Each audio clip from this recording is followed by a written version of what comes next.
नमस्कार, आपण पाहत आहे भांडा फोड न्यूज. एका दमात भ्रष्टाचारी कोमात.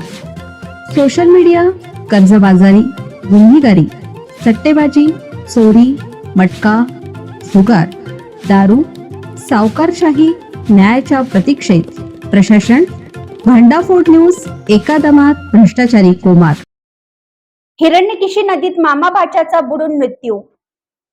कोवाडे तालुका आजरा येथील हिरण्यकेशी नदीत बुडून मामा व भाच्याचा एकाच वेळी मृत्यू झाला.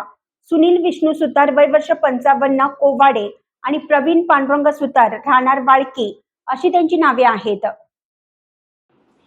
भाचा प्रवीण याच्या सासऱ्याचा हिरलगे तालुका गडिंग्लज येथे सोमवारी दिनांक 11 रोजी दुपारी सेवानिवृत्तीचा कार्यक्रम होता. त्या कार्यक्रमासाठी दोघेही गेले होते.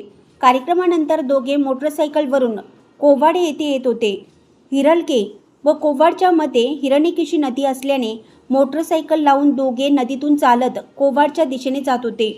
यावेळी चालत जात असताना एक जण पाय घसरून पडला. त्याला वाचवत असताना दुसराही पडला. यामध्ये दोघेही वाहून गेले. दरम्यान आज सकाळी दोघांचा मृतदेह आढळून आला.